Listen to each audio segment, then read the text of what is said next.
Welcome to the Principles of Performance podcast, where we discuss how to optimize your health, fitness, and performance. Drawing on decades of experience of working as coaches, consultants, and trainers to top performers, athletes, and teens from professional sports to top universities to the U.S. military, Eric DeGatti and Mike Perry discuss topics and strategies of how to perform at your highest level and be your very best. Join us and our friends and colleagues who are leaders in the fitness and performance industry as we investigate and challenge the most popular training, nutrition, lifestyle, and recovery protocols.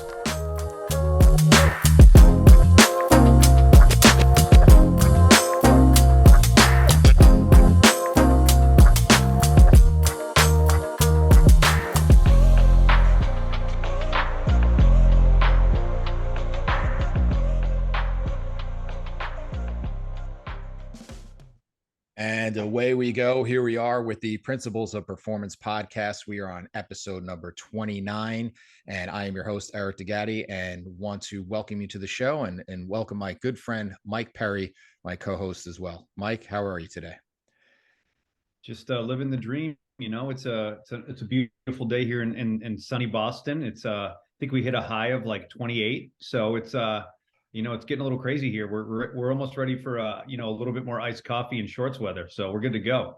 Well, speaking of people who are struggling with the weather, our next guest is from Southern California, and he was telling us about his struggles earlier before we went live of how he had to put on a sweater because it's almost as low as 60 degrees in San Diego. So he is a warrior. He truly is a warrior. But let's tell you about who we have here. We have our good friend Mike Deibler, and we're going to talk about training for obstacle course racing, or as the cool kids say, Mike, OCR.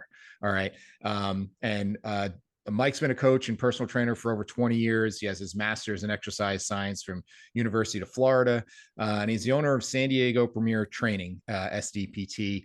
It's a private personal training studio in Costa, California. It's an awesome place. I got an opportunity to go there. Really, really cool place. Awesome energy and vibe, and they do great stuff there. And he's also the education director for Exercise Etc., and he's a lead instructor for functional movement systems. And that's how we all met. And we've taught a couple courses together, which has been fun. But he's also a competitive OCR athlete, as well as a coach to other OCR athletes. And he's a contributing author to OCR Underground and has written his own book on obstacle course race preparation titled Fuel and Fire, Dominate Obstacle Course Racing with Scientific Training Strategies Fueled by Nutrition. Welcome to the show, Mike Deibler. Hey, I am honored. It's been too long since I've seen both of you. So this is going to be fun catching up and talking about a topic that I love to talk about with OCR. And I lied. It's 66 right now. It just feels like 60, I think. So it's a little chilly. Did you have to do some Wim Hof breathing before you went outside today? Yeah, when you gotta get the mail, you gotta prepare for it. It's when you have your flip-flops on, it's cold. You got to do what you do. And before we start the podcast, I just want to say, Mike, thank you for braving that weather. It's you're inspiring millions and millions through this podcast today. So we truly appreciate that. But all right, we're gonna dive right in. How did you get into OCR racing, and what are some of the events that you've personally done? Yeah, so I got into it. So my first race was back, I think, in 2013, and it was one of those things where I kept hearing about it and really had no interest. Didn't really want to get involved. I'm not, I was an athlete in college, but I was a high jumper, so I was built for like you take 8 steps and you jump, and then you rest for 10 minutes, and that was my exertion. And the idea of running 5Ks, I would do it for fun, fundraisers, things like that, but just had no interest. But all these clients kept coming up and, hey, have you heard of Tough Mudder and Spartan and all these different things that were coming around? And I was just like, I've heard of them. I really have no idea. I think you get muddy, not sure, you run, you do some stuff. So eventually I was talking to my wife and we were like, we probably should do one of these because we're getting so many questions. And honestly, we don't have good answers because we just have never done it before. So we signed up for one. I just was dreading it. I really didn't want to do it. And we got to the race, and it's kind of cool. It's just exciting. The music's pumping, and tons of people out there, and you're kind of seeing all the hype around it. And then we did it, and kind of got my butt kicked, and was like, I could have definitely done better, and I want to do that again. And then I signed up immediately for another one and actually trained a little bit for it now that I kind of knew what was going on. And really, then from there, it just kind of caught that bug where I just saw so many ways to improve. And then I had clients that were getting more into it. And between all of that, it turned into doing, 10, 15 races a year in some form. So primarily I stuck with Spartan Race, but I've done a few other ones, some boot camp challenges, epic series, varying distances as short as like 5K distance, as long as 30 miles. So kind of crazy to even say that, going from no running background to actually completing over a marathon with obstacles, 60 plus obstacles in there. So um, yeah, it really just caught my attention, after my athletic career was over. High jumping is not really something you go do for fun. Like, you don't go to the park and like, hey, let's go jump over something. So I really didn't have a whole lot to like fill that competitive bug. And once I did this and had some success at it, it kind of just got me excited again about um competing. But also, I think what a lot of clients enjoy is having a date and something specific to train for, versus, if you've just been working out to work out, like a lot of our clients are general population and just, trying to lose some weight, improve fitness, which is awesome. But when you have something specific to shoot for, it's a nice motivator if you've been kind of stuck in a rut for a while. So that kind of how I first got into it, and what made me stick with it. So There's you're a basically great book. shamed into it at first. Yeah. What's that? No, I was saying you were basically shamed into it a little bit at first, and then you got the bug. Yes. Okay. Exactly. Yeah. And it's just funny, like me and my wife talking about it. Like, do we really want to do this? We could back out. And then it's like a lot of things. You're kind of afraid of the unknown. And then you do it and you're like, it wasn't so bad, and I actually kind of liked it. And that just kept going from there. Shame and guilt both work. But there's a great book I'm thinking of as you're telling this story, Mike. What Does Not Kill Us, by Scott Carney. And the book Yeah. was the theme of the book was originally, Scott's as science writer was originally to be, he kind of debunks like people, these mysticism, type of things in fitness and health. And his thing was to debunk Wim Hof, actually. And he ended up, turning it completely around and becoming a huge a follower of his. But along the way, he talked about this primal need that we have as human beings to be challenged. And I think OCR really speaks to that. And he talks about the history of obstacle course racing, and the foundations of how now it's become gone from this, challenge of a couple buddies that started out and now became more and more. And now it's a complete industry that's been built around it. So in kind of speaking to that, I got a couple questions. Are OCRs kind of standardized in terms of length and duration, or is there, like, I know there's like you would have with, there's obviously marathons and half marathons and 5Ks, and how does it work with OCR races in terms of standardization of the races themselves? So it's kind of funny. Initially, they were not standardized at all. They'd have like a rough estimate, like you're going to run about 3 miles, but you would get there and maybe run 5 or 6. I think they kind of like that aspect of it, of you're going to be in this realm of a distance, but we don't want to tell you what you're actually getting into. It'd be close, but could be off by a couple miles.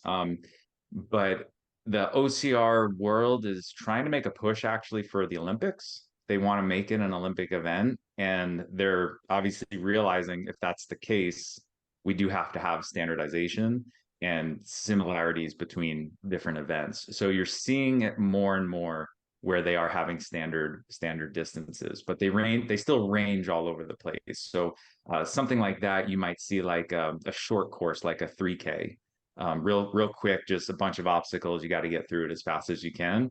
So that's becoming, it seems like, where they're pushing the events, but they still have a lot of the longer duration things. But you're going to see a variety. You'll have your 5K, you'll have your 10K, you'll have your marathon, you'll have your ultra distances. So again, they won't be exact, but you're going to get somewhere in that realm across all the different types of OCR out there. Now, as part of the draw, almost like a CrossFit Games, where they're not going to let you know what's happening because they want you to kind of be prepared for everything, and that's part of the the competition is that you need to kind of be prepared for whatever gets thrown at you? It definitely used to be. They would give you a map and basically say, here's the course, so you kind of can see where you're going. They would tell you what some of the obstacles were, but then they'd also leave some like mystery obstacles that you just wouldn't know until you got there. But again, they've kind of gotten away from that, and I think they want to make it more for people to prepare. So each brand, like Spartan or Tough Mudder, some of the big ones, they have their obstacles, right? And they're similar, but whatever they call their monkey bars or whatever it might be. So you're seeing a little bit more standardized obstacles, so you kind of know what you're getting into. And I think they want people to be successful, and they want them to do it again. So they want them to have an idea of you're going to be doing these things when you get to the race. So that being said, Spartan being the one I do the most, they usually release the map about the week of to a couple days before. So it's not like you have 6 months that here's what the course is going to be. Typically these are the obstacles I'm going to face, so I can prepare for those, but I really won't know what I'm getting into about the week of for it. So with that level of variability and level of surprise, really, how do you even begin as a coach to start mapping out a training plan when, part of what we do is training for specificity, when you don't have the knowledge of the specific demands that they're going to encounter? Yeah, and to even throw another layer on top of that is, even if can you do the obstacle? Like, do you have monkey bars set up? Do you have a rope? Some of these you'll find they're more and more common at gyms, but there's many obstacles out there that there's just no way you are going to be able to do that specific obstacle. That being said, I think if we break it down to the essential skills needed for most of the obstacles, that's really what we're training for. So like number one, I think what most people miss out on with OCR is they're so caught up on the like grip obstacles, the strongman stuff, right? Like carrying stuff, climbing over stuff, jumping, hanging, which are all important. We really have to get those skills in, but they forget it is a race, and running is the most important obstacle you're going to have to overcome, and most likely it's a trail. And if you're not used to trail running, that can cause a lot of problems. Like, are you used to climbing up a mountain? Are you used to getting down from a mountain? Some of these inclines and declines are pretty steep. And a lot of injuries happen right there where they're just not ready for that kind of demand on the body. So the first step I feel like is you do need to be a runner if you're going to do a lot of these types of events, because typically the minimum's a 5K. So a 5K trail run, you need to be able to prepare for something like that. So that we know. So there's very specific things that we can do to help somebody be a better trail runner, getting out in the trails, having a strength program that's going to support that. Just running in general, if they don't run at all, hiking, lots of different things we can do there. When we look at the other obstacles that most people are thinking of when they think of an obstacle course race, we know it's going to be some type of lifting, right? So do we have that basic strength that we can at least build on, right? If you can deadlift a decent amount of weight, and if I know you have a pretty good grip strength, it's not like for most of these events, you're not lifting like 500-600 pounds where you just need this incredible amount of strength. You need decent strength that you have some endurance with, that strength endurance where you can maintain over the course of this event or competition.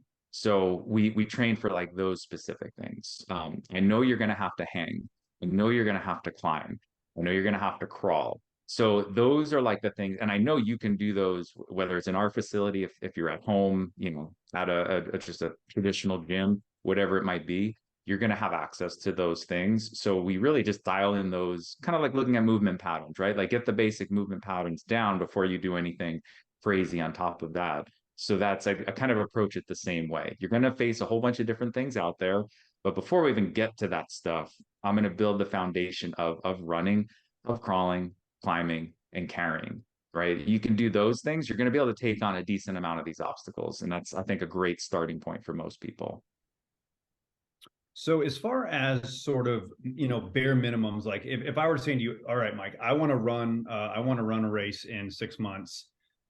What should be sort of the bare minimum, what I should be able to do? Like, what should it be? X amount of pull-ups, X amount of hanging for time. How much should I be able to run from a distance standpoint? If you had to give people some simple advice on like what are some baseline minimums that they should be able to do? What would that look like? Yeah, so I think it'll depend on a couple things. Just because OCR in general, and I think a lot of people are combining OCR and like hybrid events now, where you see like almost like fitness challenges. So, or combinations, like a race I just did recently, it was like a combination of an obstacle course and a strongman competition. So you're doing an obstacle course, jumping over walls, carrying stuff, farmers carries, all things like that for time. Once you finish, you move over to a strongman event where you have basically a lane of weights you're lifting, sandbags, tire flips, things like that, truck pull. So just using that as kind of an example, if there's a particular skill you need, like you're going to have to do a lift, like in that one, you actually had to do a clean and press, you had to do a deadlift, and we knew the specific weights. So that's a little easier, right? I know there's a technical lift you're going to have to do in this kind of event. So I need to make sure, can you at least lift those weights for whatever reps that they are? So that's kind of a unique thing there. So you have some specifics. If it's more like traditional OCR, I usually tell people all of them have an open category where it's purely for fun. So I would look at it this way. It's going to be, let's say, a 5K. You're going to do a shorter race. Have you ever walked a 5K before, or hiked? I would probably say, because there's going to be some inclines in there. A lot of times I just say, go do it. And obviously we're going to train for it, but you don't have to do anything there. Like you could literally walk the race and skip every obstacle if you wanted to do that. And while not many people are going to do that, there is that opportunity. If you really didn't want to do something, I just want people to see it, because I think that's the scary part. You just don't know what you're getting into. So we're gonna get you training some basic things, and we can just start with that, test it out, see if this is something you even enjoy. But to kind of go back to your question of, okay, there are probably some minimums that you really want to make sure that you're hitting if you're going to attempt all of these obstacles. I think you kind of hit some already. You know, having the FMS background, I actually use the FCS for a lot of these different things to kind of set some of those minimums. And I know grip is going to be a big challenge for most people with a lot of these obstacles. So looking at a farmer's carry, looking at our different hangs. So we'll do a farmer's carry. Again, just using FCF standards to see to at least hit some minimums there based on your body weight for distance and time. And then hanging, can we do at least a minute dead hang? Can we do at least 30 seconds of a flex arm hang? And I think if I can get those three things there, you're going to be well off on being able to at least have the capacity to take on most of those types of obstacles that you see. Maybe not everything, but I think you have a great starting point there. So that's kind of the minimum I would look at for in terms of strength levels. And then obviously with running too, it kind of comes down to the time on your feet. Are you used to just being on your feet doing things for X amount of time? So the hard part with OCR is I might say 5K, and you might be thinking, well, I can run a 5K in 20 minutes, 25 minutes, something like that. This is not a road race, right? One, you're on trail. It's going to be hill climbs. You may not be able to run the entire thing. And you're doing, 20, 30 obstacles along the way. So that, 20-minute 5K race that you do, you may want to triple that time, because that's how long it's going to take you to get through a 5K. So being able to hike for an hour over, relatively steep inclines, can you do that? Do you have this basic level of grip strength? I think you have a great starting point to at least get through this with relative success. And so as I'm listening to this, I'm talking myself out of a race. And the irony isn't the events that scare me, because I've had a couple clients ask me to do it with them, is the running part, is not being a runner.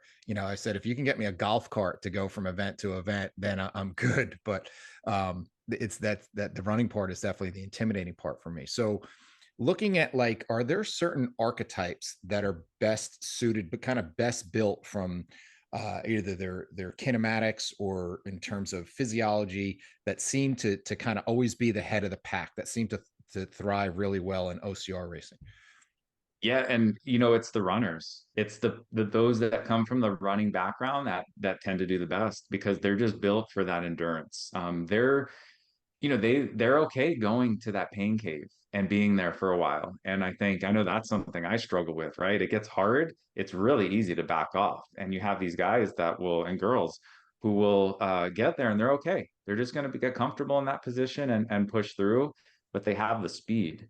I remember, so the first few races I did, I had a pretty good strength background. I could get through all of the obstacles. Like I used to do like the Ninja Warrior stuff and had fun with all those different things. So it was very rare that I would fail an obstacle. And initially I would do pretty well in these races, being a very mediocre runner. That's probably being nice to myself. But an okay runner, but I'm not going to fail an obstacle. So there's a penalty if you fail. So obviously that's going to slow you down. Um, and I would do pretty well. But then you start to see these endurance guys coming over, and initially they'd fail obstacles and catch up to me. And they're just that much faster at running than I am. So I might pass them on the obstacle. I see them doing their penalty, and then 5 minutes later they've caught up to me, and then now they're passing me. And then these endurance guys, you see, they realize I need to get stronger. So now they just put a little bit more strength behind, that typical endurance athlete. Not that they're not strong, but it's a different type of strength that they're working with. They put on this type of muscle that they need to still be fast, but be able to do some of these obstacles. And they're just really tough to beat because they have such a strong background in that endurance capacity. So I find myself working with clients that they want to take it to the next level. They want to get on the podium for these races. And that's usually our first step is we have to turn you into an endurance athlete. You need to be a really good trail runner if you want to compete. Like, yep, we need the strength for the obstacles, but the guys that are just crushing it out there, and then the girls, that's what they're good at. They're just built for the endurance. It's not the answer I was hoping for, Mike. It's not my archetype. Another sport I'm not built for, Perry. I'm discovering more and more. I have a body built for running a pizzeria. So when you have all these multiple attributes from balance to strength to power to endurance, how do you kind of divide your training time to kind of meet all this stuff? Yeah, and that's obviously the challenge.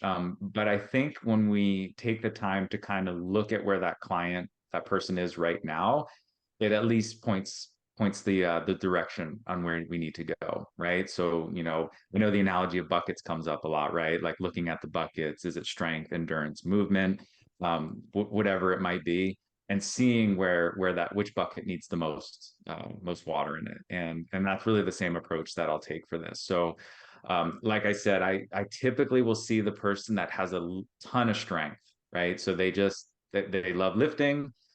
They can climb the ropes, they can do the monkey bars, they can do all these things. Not that we won't train those things because we want to get more efficient at them, but I know if they're not fast, that strength's not going to help them. So that person we're going to gear towards more endurance training, right? To build that background. Or we have the opposite, right? We have a runner that maybe doesn't do much strength work that wants to get into this. They're already a great runner, right? Let's maintain that. Let's make sure you don't lose any of that speed. But I know you're going to need the strength. You can't get across the monkey bars. You don't have that grip strength yet. So now I'm going to focus more on that. So basically taking the time to just evaluate where they currently are right now so we know what would be the smartest approach. So that would kind of be the ideal situation.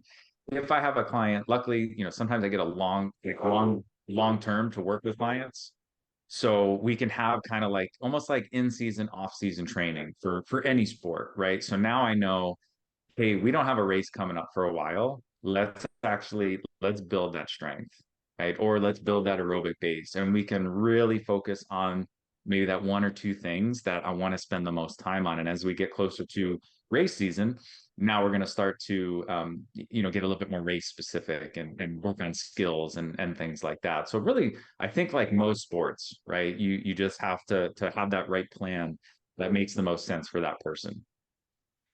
So getting into some of the nitty gritty, you talked about evaluation, and if you're talking about people that are trying to get on that podium and be at the head of the pack, what are some of those key performance indicators, and how much are you tracking things like relative strength or power or HRV or VO2 max, lactate threshold, body composition? Like, so what are some of the things that you want to really dial in and keep tabs on, as you're kind of looking at all the gauges and making sure we're on track to be ready for a race?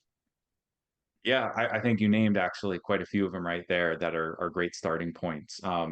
Just you mentioned body composition. I think that's a big piece, right? If you're trying to be elite or top of your age group, carrying extra weight, whether if it is muscle or fat, like these are things that we have to consider, right? A bodybuilder trying to run is not usually the prettiest sight, so we have to address things like that.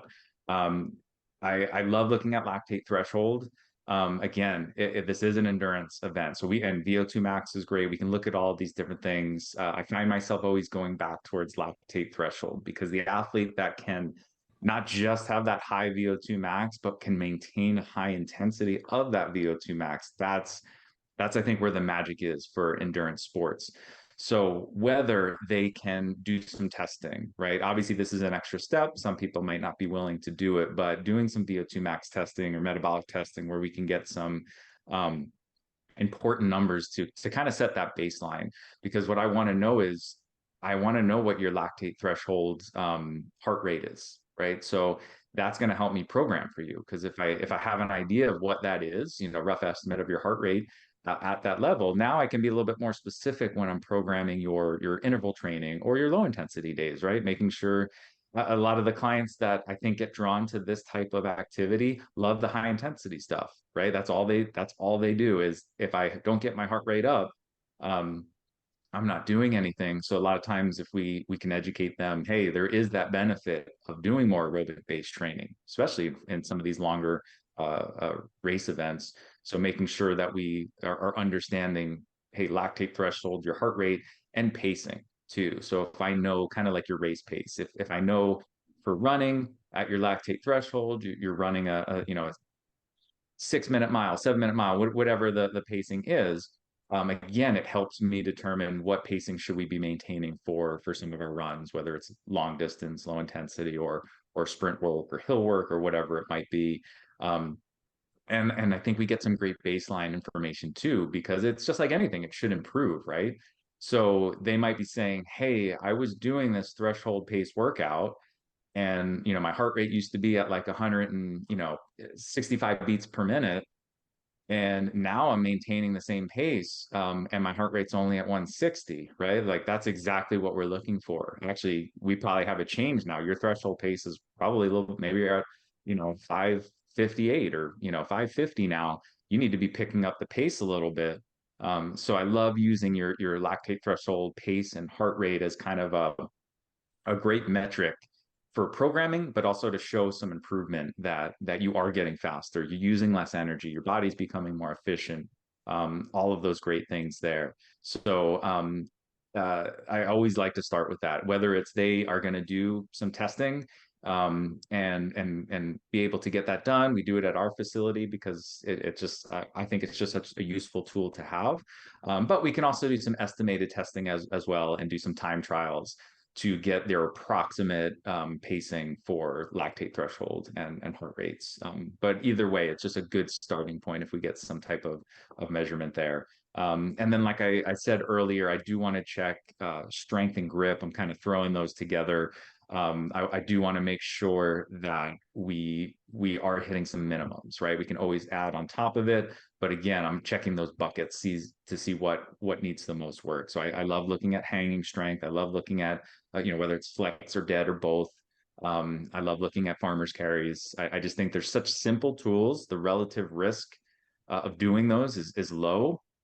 Sometimes I might do some strength testing, but usually I can find a pretty good estimate with their grip work if we do need to work on more strength.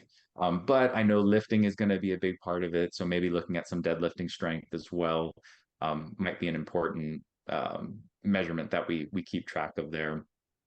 So all those are going to be important. You mentioned HRV. I do love tracking HRV. Typically, what I'll try and do with clients is we use HRV plus a questionnaire just to get an idea of where they're at. I don't live and die by it. It's just some giving some information, right? So to see, are we just, because again, like I mentioned, these are the athletes or clients that tend to overdo it, right? They just want to go hard every single time. So just being able to show them a number of, hey, this is not looking great right now. We've been pushing hard. I'm not saying you can't work out. I'm just saying, I think let's just change some things around, right? Let's incorporate more recovery stuff, more recovery style workouts, whatever we need to do to kind of hopefully bring them back and get them back on track to where we need to be.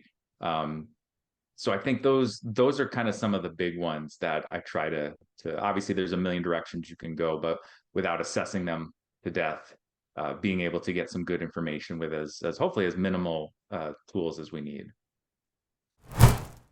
Hey, everybody, a quick break in the action here. Hope you're enjoying the show and we appreciate you listening. We're working hard to bring you the highest quality content and best guests every single week. So if you could do us a big favor and go and like and subscribe to the show on whatever platform you get your podcasts on, it would be greatly appreciated. Be sure to listen at the end of the show also to find out where you can find out more information about our courses, as well as a special discount code for all our listeners. Thanks again, and let's get back to the show. You know, I was thinking of this question in my head as you were, going through it and kind of thinking about, okay, readiness and recovery has got to be big because, as you said, these are the hard chargers who kind of are drawn to this sport. And I could see where it'd be difficult to get them to back off on volume if they are starting to get overtrained, because they're going to probably try to solve that with, a cryo tank and a massage gun, as opposed to, hey, I'm just going to go and just do some zone 2 work instead. So how do you kind of handle that from not only a physiological standpoint, but from a psychological standpoint? Yeah, I mean that's the struggle, and I think that's a lot of hard conversations that we have sometimes to help them see. This is one of the reasons I really like HRV, because at least it's a number, because they also usually like numbers, right? Like they like seeing weights go up, they like seeing pacing and things like that. If you just start to see that HRV tank a little bit, hopefully it's starting to show you something's wrong, right? Maybe they're looking resting heart rate and all of a sudden the resting heart rate is pretty high. Like there's some type of stress that's just constantly going in the body and we're not giving it enough time to recovery. So at least just constantly trying to educate them on the whole idea of the goal is not to work out, right? The goal is to get better at this race or, whatever you're trying to get better at. And I know we all know this, but people just have a really hard time grasping that concept of the magic is in between, right? Of better taking care of yourself in between workouts so you can bounce back. Tracking things like weights and things like that, just to see, are we progressing, or have we been stuck at the same weight or rep range or whatever we've been doing for the last month? We just haven't really seen any improvements there. Like something's got to change, and just going harder is not usually the answer. Maybe sometimes for the person who's just not pushing themselves, but for a lot of these individuals that I tend to see in the OCR world, they're usually the ones that I'm going to push as hard as I can until I give out, and then I'm going to try and push again. And I know the battle I've like kind of stepping into this world and trying to to coach. I know that's the battle I faced, is breaking that mindset, right? Because it's go big or go home, pretty much every single day. But I think people are starting to see like, okay, I'm hurt a lot. I'm not seeing improvements in my racing. I'm not seeing improvements in my weights or whatever it might be. There's got to be a smarter way to do this. And that's really the hole I'm trying to fill, is just showing people, hey, you can work hard. I'm never saying you can get there by just recovering all day, right? We have to stimulate the body, but what if we just pay attention to what you're doing otherwise? And like you said, yeah, sure, maybe an ice bath has a purpose, or some other recovery tool. But I think let's look at the big picture first, right? Let's look at nutrition and sleep and just taking time between workouts of just, hey, I just did a super hard large workout. I can't do one the next day. I can do stuff that's going to help me bounce back. That's going to help me get closer to my goal. But it's just not going to be the same style. So it's always a challenge, but I just think constantly educating our clients on these pieces is going to help them. Very cool. So, you mentioned you were talking a lot about recovery. Now, in general, what are the most common injuries you see in OCR racing, and what can you do or what can we do as coaches to help minimize the risks of getting one of these injuries? Yeah, I think it's all of them, right? That we see everything, that everything you can think of, it seems like people will hurt themselves with. But I think what you're going to see the most common, shoulders, probably number one, because if we think most people trying to take on some of these events, they have jobs, they sit a lot. Those shoulders are tight. They don't move them around a whole lot. Um, you got to hang, right? And you're going to climb and you're hanging with your body weight. And it's a lot if you don't prep that joint to do stuff like this. And this is why I like just starting. If you can't hang for 1 minute, a dead hang, and it's not that that's not hard, but like we can see you're grimacing. Maybe that alone hurts, right? Because your shoulder doesn't want to be in that position. Um, that's going to really tell us a lot of information right there. Like we're not going to even tempt some of these training things like monkey bars, even pull-ups. Maybe we're not going to do those things without that foundation underneath it. So I think with shoulders, it's really people go right to the obstacle, right? I'm going to go right to monkey bars, do nothing else. I'm going to go to a playground and I'm going to hop on some monkey bars. And I do that every day and it hurts now. It's like, of course, right? We haven't build that strength in order for you to even support your body weight doing it, right? Like, let's start with farmer's carry. Let's just see if you can even carry a weight before you try and hang your body weight from a bar and attempt to move across monkey bars. So I think with shoulders being probably one of the biggest things I see, it's making sure they have mobility, right? Because and again, they don't need to be Gumby and have incredible flexibility, just again, minimums, right? If they can have decent range of motion, then we know, all right, you should be able to get into these positions. Once you get into those positions, now can you support it for a long period of time, right? It's a lot of it is endurance based, right? If you're going to get across monkey bars, it takes time. If you're going to climb a rope, these things just take time. So I just need to know, do you have the endurance to hold yourself? Then let's work on actually moving. So like most things, if we just have a good system in place of progression, right? Like just teaching somebody how to squat or deadlift, just not starting with the 500-pound deadlift. Like let's start with the hip hinge, right? Or making sure there's requisite mobility in order to do those things, and then build upon that. So trying to take the same approach where people love to look at the obstacle. How do I get better? I just need to dive head first without looking and just try this obstacle out, and that usually causes problems. So with shoulders, making sure we just take that approach there. The other ones, we're going to see a lot of ankles, I think, most sprains, strains, things like that. It's a lot of people just aren't familiar with trail running. It's not even, right? There's going to be rocks, there's going to be roots, you're going to go uphill, downhill. And if we're not out doing those things, it's a little bit tricky, and you're more likely to hurt yourself.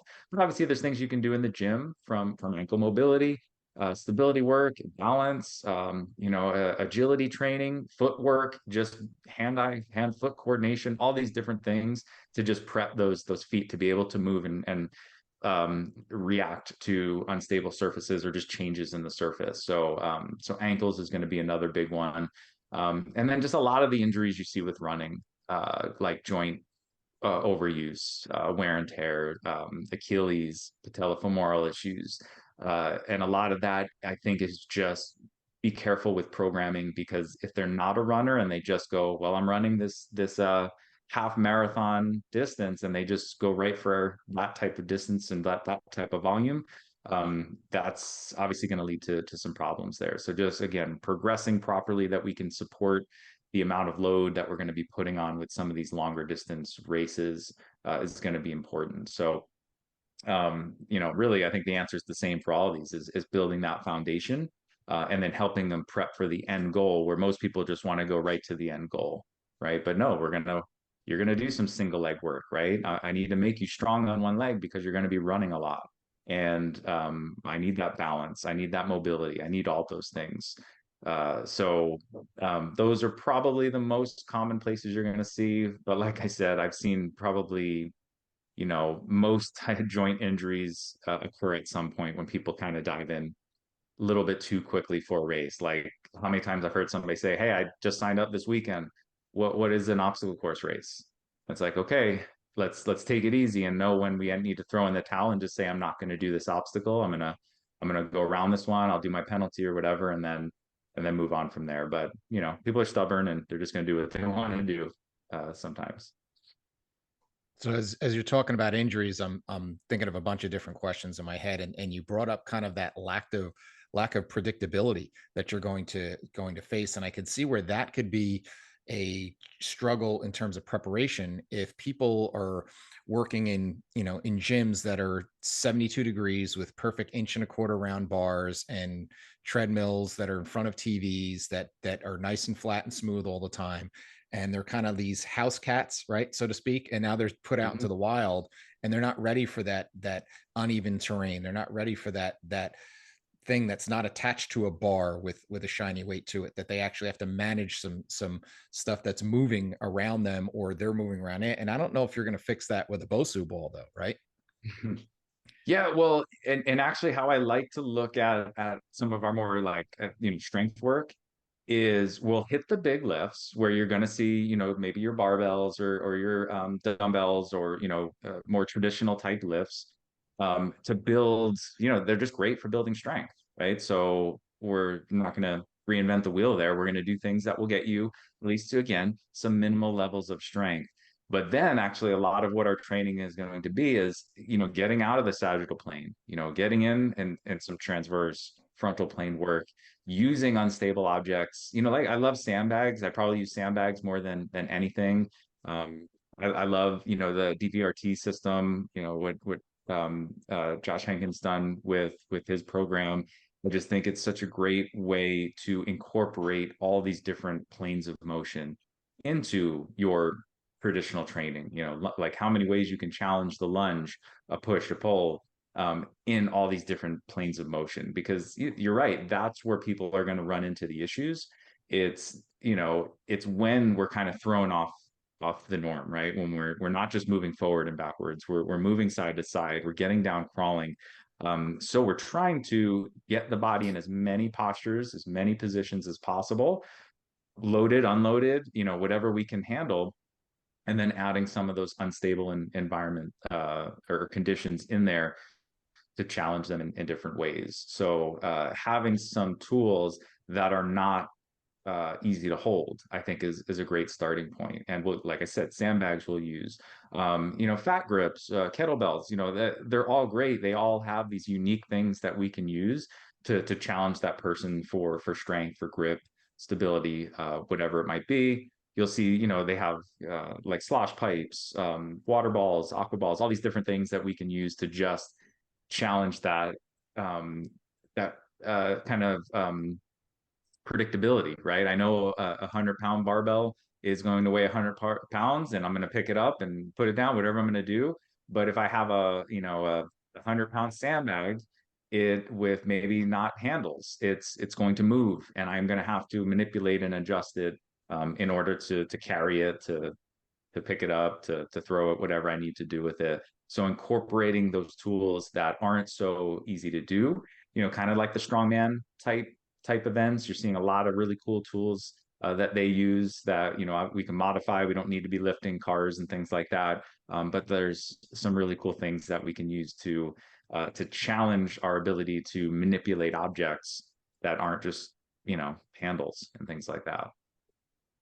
So something I hope everybody is appreciating who's listening to this is the elegance of the complexity that you have to look into when we talk about, looking at, are the buckets filled, and kind of checking the boxes.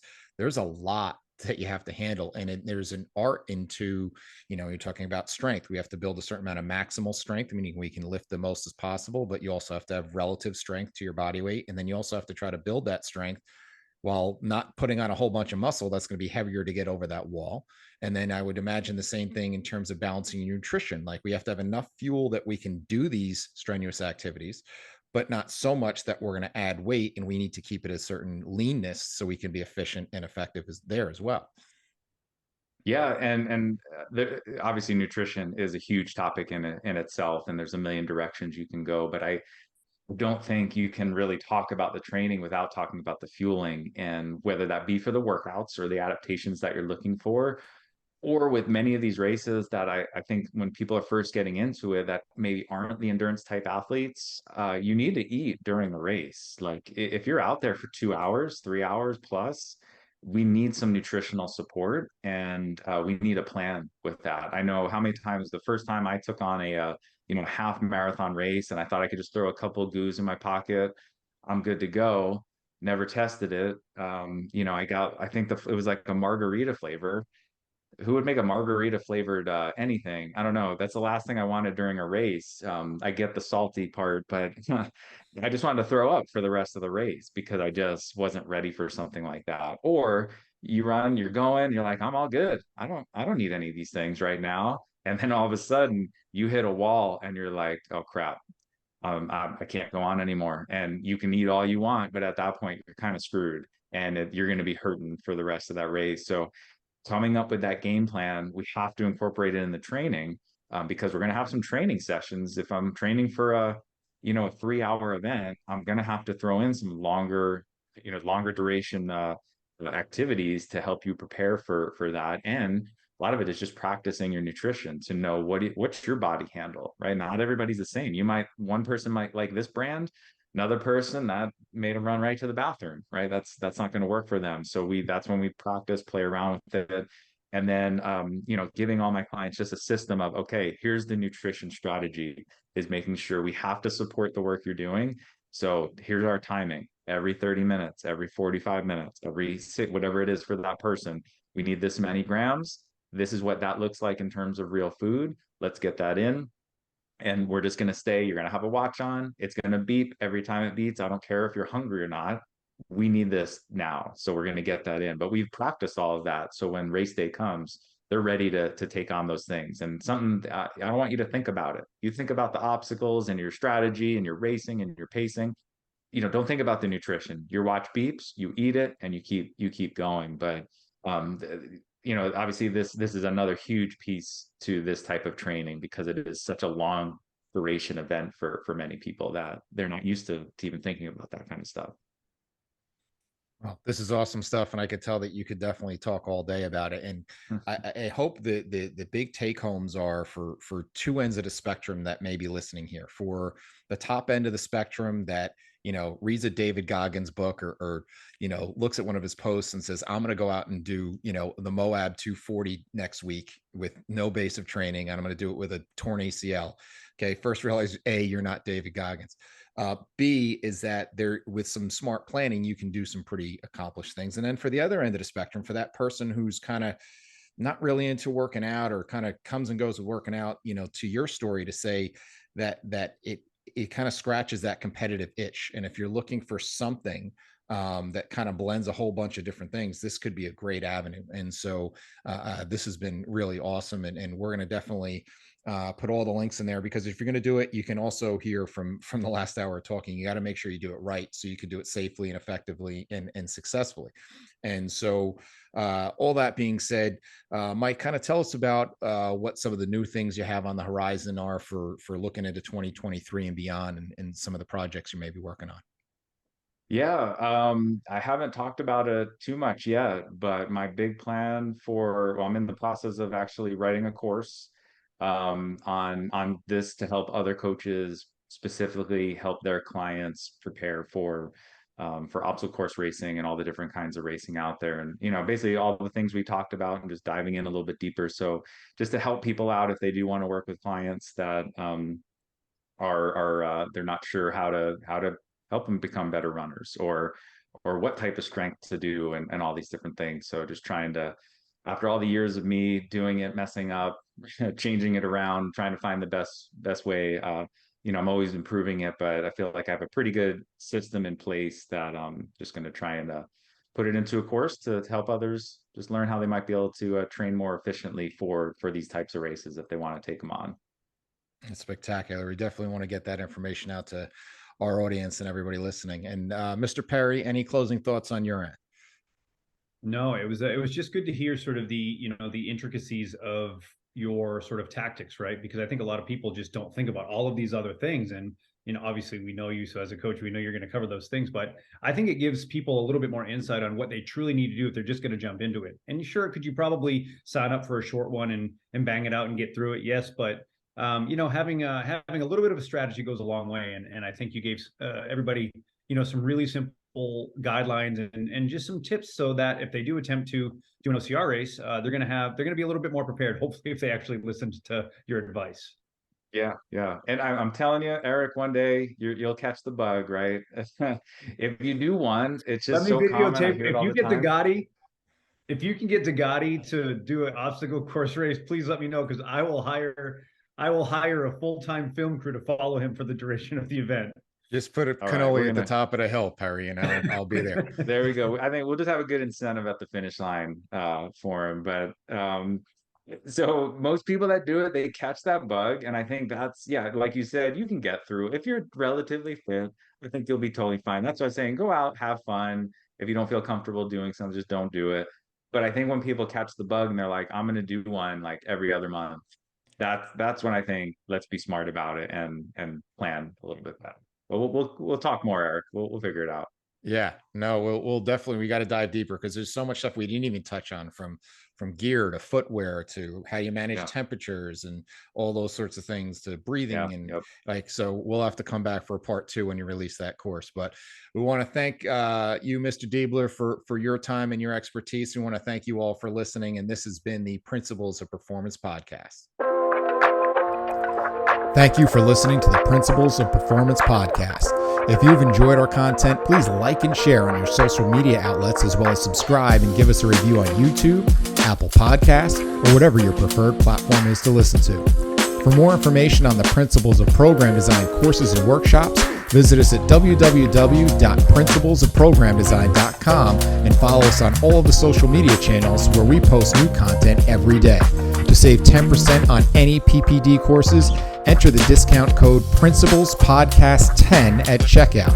If you have any questions we can answer or suggestions for the show, you can email us at info@principlesofprogramdesign.com or message us on social media. Thank you again for your support.